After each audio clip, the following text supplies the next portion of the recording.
Do you think monogamy is the only right way for a healthy relationship? Obviously not.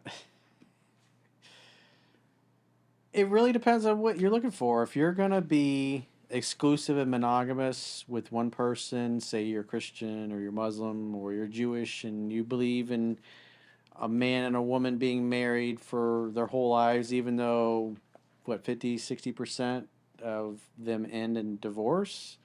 And then you look at the process of getting a divorce, how unpleasant that is. Like me personally, I I have no interest in participating in that model just because I went through it once and it's very unpleasant. And the less you involve the government in your business, the better and the more pleasant your life will be. And so, whatever way makes you happy, if you want the traditional marriage and you want to involve the government, hey, that's on you. Personally, I think it's best to do like a civil type of union if that's what you want. But as long as you're happy, that's all that matters. Because the bottom line is, it's like sand through the hourglass. It is running out fast, and nobody gets out alive. We're all living in bodies that are gonna die, even though we don't think about it. We don't like to think about it. We don't like to talk about it. And so, what are you cool going to your grave having never experienced in life? What's most important to you? What do you want to do? What life experience do you want? How do you want to live? Because everybody you love, everything you build, eventually all of it is going to turn to dust on a long enough timeline. And so you might as well find a way to enjoy it and live your life in a way that pleases you.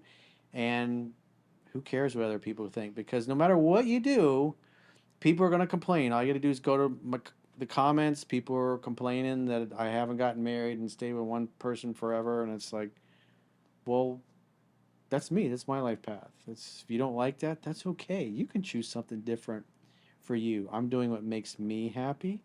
And if the way you're living makes you happy, then do that. Obviously, if you're getting angry about how other people choose to live their lives, tells you probably don't believe in too much in the way you're living your life. And that's why you're attacking and lashing out in the first place. So, different strokes for different folks. Maybe you want to have multiple wives. I mean, legally, in most states and America, you can't do that. And so that'd be kind of like a civil type of thing if that's the kind of relationship you want to have with multiple wives. Again, these are things you can do and you can have agreements between all the parties of the relationship, whatever type of format that you take. But most people are going to get married and stay together long term, ideally, especially if you're going to have kids. You're doing it for the children. You want to make great humans together. You want to be able someday when you get older look back and say, man, I'm proud of my sons. I'm proud of my daughters. It's like, my kids are my greatest achievement. That's if you're gonna have kids and you're gonna co-parent with somebody, that should be the ideal. It should be having children that someday when they grow up and they become adults themselves, you're like, man, they killed it. They're doing better than me. They have better quality relationships. They have better groups of friends. They live in a nicer area. They do more fun things than we were able to do when they were growing up. It's like you want to be proud because in essence they're your legacy. They're what you leave behind. So if that's what you want, make sure it's with somebody that shares the same goals and values, however agreement or structure that looks to you. So, in other words, you think monogamy isn't the only thing that you can have in order to have a healthy relationship. There's other ways that you can live that isn't Well, monogamous. people are choosing open relationships, and then you got people that stay together 15, 20 years, raise their kids, and then they're like, the kids go off to college and they look around and it's like, why are we together? And then they decide to, if they're married, they get divorced, or if they're just living together, they move on and they have other relationships. And then sometimes they have, the men have families with other women and start all over. I mean, look at obviously our friend Dominic. He was married and had kids with his first wife, and now Ashley's his second wife, and now he's starting a family, or started a family with her. So it's whatever makes you happy. Different strokes for different folks. What about in terms of like open relationships? Because I feel sometimes it's a hit or miss for some people. Well, typically, if they're swingers or the open relationship people, they're really trying to monkey branch.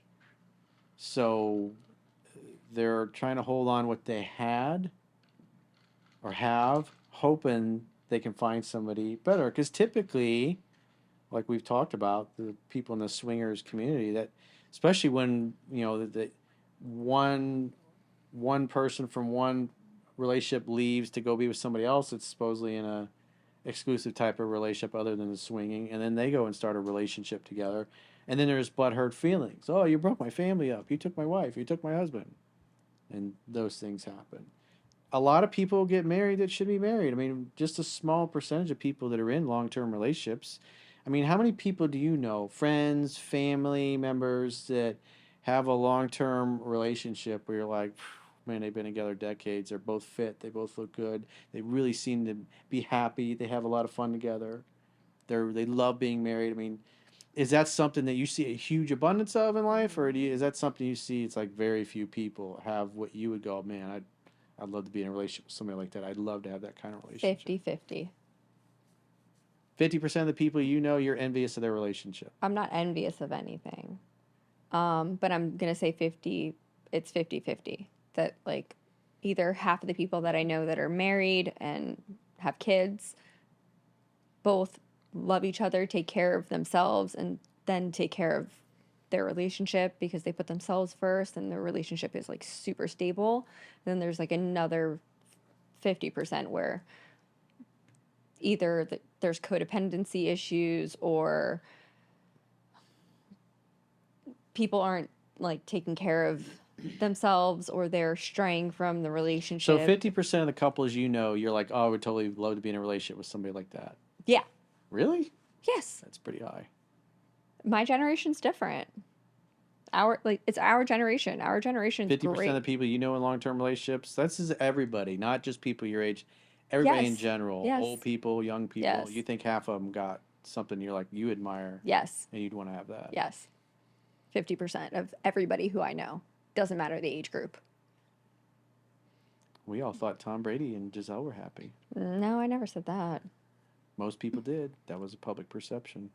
Yeah, that's what they wanted people to think. I don't why. believe anything that's ever on social media. Unless Yeah, I the hear internet it can from their- fool you sometimes. Mm-hmm. What about you? No, What's I your was perception? Do you look around the people you know and say, I would totally love to be in a relationship with that person? I think they got a great marriage. I think I'd love to have what they have. It's happened before, yes. Do you think is it 50% like she says, or is a smaller percentage that you would consider happy? Can you rephrase that question? Because I don't fully. So it's like what percent? Because she says half the people she knows that are in long-term relationships just have amazing relationship, and she looks at them with envy and thinks that their relationship's the bomb, and she totally could see herself or would want to see herself with somebody like that. It depends on the person, because if I know for sure in relationships, nobody's perfect. But I guess that's what makes up the beauty of the relationship. You learn and you grow with that person. But the percentage of people overall that you know in your life, that friends, family, people you worked with, whatever, what is your perception? Because keep in mind, the divorce rate's 50-60%. So obviously, it's half the people that are getting married and divorced are making bad choices and are not happy. So if I'm completely honest, I don't have any friends that are married. I have a good amount of friends that are engaged. I would say Just people that you know, people that you experience. This is not that are just in relationships people in general. that are not or are in relationships. grandparents, Oh, that uncles, are. Okay. next door neighbors, people that you're family close to. friends. The only people that I can think of that I would definitely be like, yeah, this is the relationship There's I only want, one? simply because of the fact that they are polar opposites, and I think the idea of being with someone who's a polar opposite would you learn from that person. Definitely my parents. My friends, I The feel totality of people that you know that you experience. I would say my parents. Well, like what percentage? I would honestly say like 95%. I know that sounds like a big 95% number. of the people you know have great relationships that you think would be awesome and you love to be in that? Is that what you're saying? No. Sorry, I misunderstood. So, in other words, what percentage of people do you know that you've worked with that are in your peer group? They could be your neighbors, aunts, uncles, friends, people you grew up with. When you look at their long-term relationship, you go, they knocked it out of the park. I admire them so much. I look up to them. I wish I could have what they had. How many of them have the kind of relationship that you think are great? She says 50% of the people she knows. Mine's at 10. 10%? Yeah, honestly, I hate to say it, but I have very few friends that have good relationships. But even then, I would say 20%. I know that 20%? sounds like a really Yeah. bad number, because the Mine thing is, was 10, 20. I have friends that I've known for so long, and I know their tea, and I know everything, and I care about them so much to say that I think they could do better. I would say 20, but if I were to choose the couple that I look up to have a relationship like that, is definitely my parents, simply because, like I said, they are polar opposites and they make it work. They have their good and they have their bad, but they make it work overall. But with my friends, I definitely feel that some of them should And like when you worked at the station, like with those people, what percentage would you say did you see that seemed to be having, or how many did you get to know a lot of them and their spouses, their significant others that you worked with? not really. I did have a coworker that he was originally married, and unfortunately his wife cheated on him, and then eventually he discovered polyamory, and because of that he is actually okay with living like that. So he stayed with her and they just sleep with other people? No, like she cheated on him and they divorced. Ah. That was So then not he moved something on to that be in a polyamorous he relationship. had. From what I recall him telling me, he had a bit of a I guess a revelation or a spiritual awakening, and he just discovered that that's something that was more for him. Now granted, And she's the one that cheated? yes. So she's out. No, she that went was down the after. road. That was She's No, I after. know, but I'm saying that But she's she's the gone one that now. cheated, but Yes. he thought of being in a polyamorous relationship. No, but that's after. 'Cause yeah, I at that know, time, but he I'm was saying monogamous. it's kind of weird that he would think that after she was cheating. You know what I mean? No, but It's- that's after. That I was know, like I know, years after the marriage broke. I know. broke I'm off. just making. Chunky, a what's your statement. percentage? Uh, How many have 33. achieved the what's the word? The elation of the Super Bowl victory in their relationship? 24% to 56%, What? and then the other 10% are just fucked. 24% to 56%? Yeah, Give the me a other percentage, 10% or are you're like, fucked. they got it going on. 33 to 66. That's a good. It's honestly, it's the correct percent. 1/3. It depends. Probably I think less it than truly- that. So Correct. 30%? I think it- Yeah, It 1/3. depends on how 1/3? many people you know. It depends on Yeah. I'd your. say 1/3. It depends on the people you know and the I think it- situation of the relationship. True. I think it does depend on the people But who 50%, I don't if know you that look many at people. the numbers, The people no who wonder. you You know? can see it. You can see them. You can go out and watch strangers interact in a restaurant, and you can tell they're not having a good time together. Well, I was gonna say, Especially if they're everybody on the who I phone. always look at is always Oh my god. happily in love. 76%. How much? I think around 20 to 30%. So. Yeah, that's. Around I 1/3. think 20 to 30. You only is- think a I sound third. like a really terrible friend Yeah. when I I say guess 20, but it's just I'm like just- I know a lot of my I'm in a friends. different It's not just bubble. your friends; it's just people in general that you know, and that they Yeah, don't have to be even 5 friends. years, It wait till they all just get circle divorced. around. Okay. No, but I'm the talking about 20% I would everyone. directly say it's just friends. Everything else is like my parents or other family members. Yeah, that's all included in a lump sum is what we're putting. it's a everything. lump sum. It's a lump sum Yeah. agreement. Mine's still at 20%. Most of my friends are not married, or they're getting married, and most of them are single. So it's just like, or they're just not like my friends. Pete's friends are my friends, and then it's like they're mostly those are guys, and they're not married. One is getting married, and it's very few, or they had girlfriends or dating around, and it just doesn't look very promising. Yeah. And then on my like for my girlfriends, it's the same. They're just everybody's pretty much dating. Or I have two of my girlfriends are actually married and they have kids, and I mean their relationships are pretty good for the most part. I mean they live in a different state, so I don't get to experience everything their daily life. But it seems like they're having a healthy relationship despite marital things that common that happen. So I'm still sticking with my 20 to 30. Yeah. So Yeah, but now, Corey, I'm so gonna say 3%, just because I'm much more critical because I do this stuff for a living. I am a life coach, and so I look at optimization in all areas. What I see across the board in most humans is that, especially like my generation growing up, like exercising or weight training or just basic physical fitness, not talking about being big and bulky and taking steroids or anything like that, but being fit and your clothes fit you well. And it's like what I notice is people tended to, by the time you're early to mid 20s, the exercising has stopped. By the time they're about 30, a lot of them are married, maybe starting to have kids. The weight's starting to come on. And then by the time you get to be 40, 45, your kids are older, bodies are really big and out of shape. It's just most people don't take care of themselves. I mean, the stat is like 74% of all Americans are overweight, or obese. They may have a decent relationship, but the kids are messed up. It's like to me, when you meet people that have been together a long time, they're genuinely in love and they have a good time together and they're playing, they have fun, they communicate well, they get along, they're not shouting and cussing each other out. Their kids are cool, are respectful, they're nice people. Like anybody that's a parent would say, one of the worst things is that you everybody hates your kids or don't like your kids. And so if the parents are cool and they have a good relationship and they're nice people and they're fit and they take care of themselves and they have goals and dreams and things that they want to accomplish and they're trying to accomplish, it's a very small percentage of people do those things that, to me, again, it's like I'm always looking at the best of the best of the best. And I see a very small percentage of people that have been together a long time that are like, they're awesome. I love how they interact and they look really happy. I don't see it a lot. It's a small percentage. I'd say even smaller than 3%.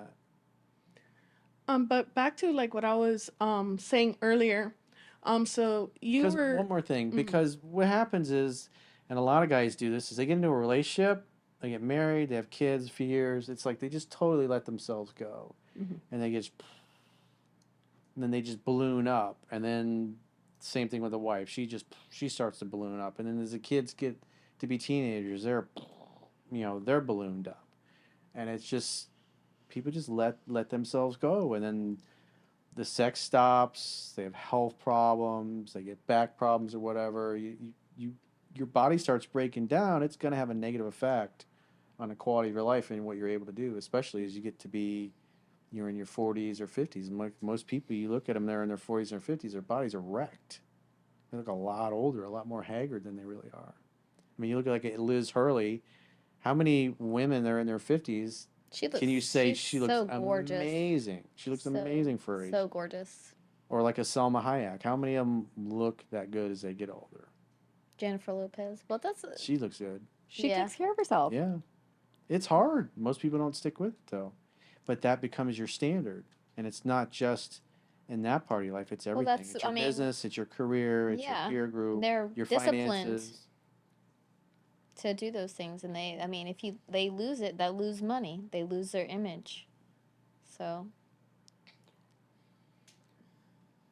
from you were saying earlier in terms of what for monogamy that shouldn't be the only way to have a healthy lifestyle or a healthy relationship, as we talked about with Well, because polyamory or open relationships and all that. And as I mentioned, it can be a huge hit or miss. So what would you as long consider as you to have be the same something goals, I didn't say that monogamy is not healthy.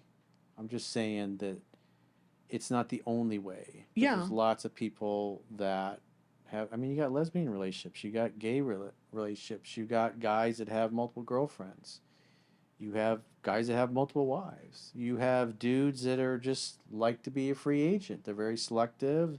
And you got other guys that enjoy the thrill of the hunt. You also So have there's- people who are asexual and just want like a little bit of companionship. Or somebody to, like Jennifer is pretty open about it. She's cool with just getting together with the guys she's seeing maybe once a week. Once a week. Having a nice, day or two of getting busy, and then the rest of the week she got other shit going on. She's already raised her kids, you know? She just needs a little companionship. It's like I said, everybody's different. What is your outcome?